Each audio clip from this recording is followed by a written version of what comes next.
पितृपक्ष यानी पितरों का पक्ष, इन 15 दिनों में पितरों की पूजा की जाती है। जो इस दुनिया में नहीं है, इस धरती पे नहीं है, उनके परिजन उन्हें पूजते हैं। आइए हम जानते हैं ज्योतिषाचार्य पंडित रंजीत शास्त्री से क्या महत्व है इन श्राद्ध के दिनों का। सर, ये 15 दिन में जो चलने वाले श्राद्ध हैं उनका क्या महत्व है और क्या कहना चाहेंगे आप? देवताभ्य पितृवस्या महायोगिभ्य एव च नमः शिवाय सदाय नित्यमेव नमो नमः। दैनिक रुड़की के सभी दर्शकों को और पूरे देश और प्रदेश को बहुत बहुत साधुवाद, शुभकामनाएं। और जिस प्रकार से दैनिक रुड़की के माध्यम से आप सभी लोगों को समय समय पर जो पूरी एक पर्वों की श्रृंखला भारतीय सनातन धर्म में है उसकी जानकारी और ग्रहण विवरण, राशिफल इत्यादि जो भी आपके सन्मुख आता है, दैनिक रुड़की उसके लिए बधाई का पात्र है कि समय समय पर आपको ये ज्योतिषीय जानकारी भी देते रहते हैं। धन्यवाद दीपक जी। आपने प्रश्न पूछा श्राद्ध के विषय में। देखिए, हम सब बहुत सारे लोग हमारे यहाँ प्रमुख जो एक पूरी श्रृंखला है पर्व के त्योहारों की भारतीय सनातन धर्म में, और बहुत से लोग हम इसमें अनभिज्ञ रहते हैं कि किस प्रकार किस त्यौहार को कैसा करना चाहिए, और जानकारी के अभाव में हम केवल सुनी सुनी बातों पर यकीन करते हैं।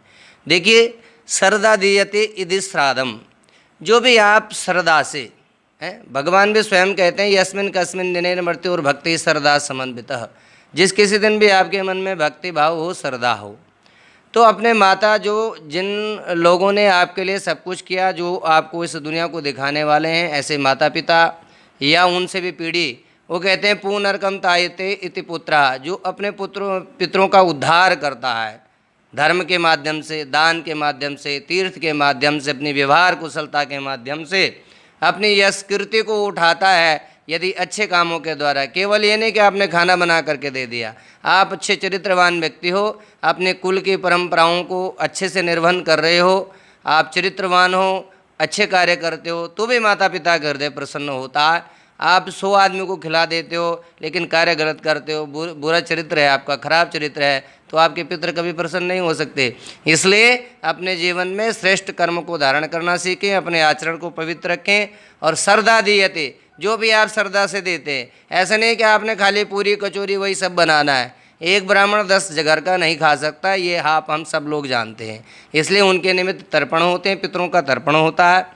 और अन्य दान जो भी आप किसी ब्राह्मण के घर पे कोई आटे के थैली भिजवा सकते हैं, कोई चीनी है, कोई वस्त्र है, आप 10 चीज़ें ना दे करके एक ऐसी वस्तु दें जिनका उपयोग हो। जब तक उस वस्तु का उपयोग नहीं होगा तब तक मैं समझता हूँ कि आपका किया गया श्राद्ध कर्म निरर्थक है। इस बार का जो श्राद्ध पक्ष है, श्राद्ध पक्ष के तुरंत बाद जिस प्रकार से नवरात्रे आ जाया करते थे, इस बार ऐसा योग नहीं है। ये जो दुर्लभ संयोग बना है लगभग 165 वर्ष के बाद बना है। जिस प्रकार से चांद्र जो वर्ष होता है, चंद्रमास जो वर्ष होता है वो लगभग 354 दिन का होता है, और जो सूर्य वर्ष है वो लगभग 365 और 6 घंटे लगभग उस वर्ष की अवधि होती है। तो इन दोनों का जो डिफरेंस आता है लगभग हर वर्ष में 11 दिन का आता है। 3 वर्ष बाद वो डिफरेंस चांद्रमास की अधिकता आ जाती है, जिस कारण से अधिक मास बनता है। अधिक मास इस बार जो है 18 सितंबर से लेकर के 16 अक्टूबर तक रहेगा। उसके बाद नवरात्रि प्रारंभ होंगे। ये दुर्लभ संयोग है, लगभग 165 वर्ष के बाद आया है। तो कोरोना महामारी है, इस वैश्विक महामारी में आप सब लोग सुरक्षित रहें, सोशल डिस्टेंसिंग का ध्यान रखें। और ब्राह्मण होते हैं, उनका भोज लगता है, तो उसको लेकर आप क्या कहेंगे? कितने उनके घरों में जाना होगा या नहीं होगा? पूजा पाठ होगी या नहीं होगी? किस तरह से करें, क्या होगा? देखिए, ये वैश्विक महामारी है और मैं समझता हूँ ज्योतिषीय जो योग बन रहे हैं अब लगभग 8 या 10 सितंबर के बाद कहीं ना कहीं बीमारी जो है कमी होनी प्रारंभ हो जाएगी। ये हम पूर्व में भी आपको बता चुके हैं। और भले ही लोग अपने वैज्ञानिक लोग अपने स्तर पे जो भी वो कहते हों, लेकिन हमारे ज्योतिषीय भविष्यवाणी बहुत समय से आई है और हमने 8 सितंबर का लगभग समय दिया था। तो ये निश्चित रूप से वैश्विक महामारी समाप्ति की हो रहा है और धीरे धीरे समाप्ति होगा। लेकिन फिर भी हमें सरकार के जो गाइडलाइंस है और जो हमारे लिए ज़रूरी भी है, जिम्मेदारी भी, अपने आप को बचाना, समाज को बचाना, सोशल डिस्टेंसिंग का पूरा ध्यान रखते हुए।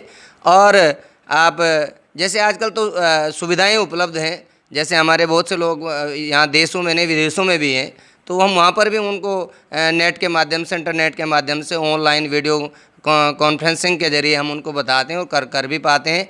तो ऐसे भी सुविधाएं, और वैसे भी आप सोशल डिस्टेंसिंग बनाते हुए पूजा पाठ कर सकते हैं। जो भी ब्राह्मण भाई जाएं कहीं पर, उनको मैं समझता हूँ आपको सो का जो है दान देना चाहिए। उसमें जो भी आप देना चाहते हैं, ब्राह्मण देवता के पैर छू करके उनको आप वस्त्र दें, दक्षिणा दें, और बहुत अधिक भोजन की इस तरह की वस्तुओं से न बचें जिससे कि हमें खतरा उत्पन्न हो सकता है, उससे हमें सावधान रहना चाहिए। तो चलिए हम धन्यवाद करेंगे रजनीश शास्त्री जी का, ज्योतिषाचार्य जी ने हमें को बताया कि किस तरह से हमें अपने आप को बचाना है और किस तरह से हमें इन श्राद्धों में लेकर चलना है।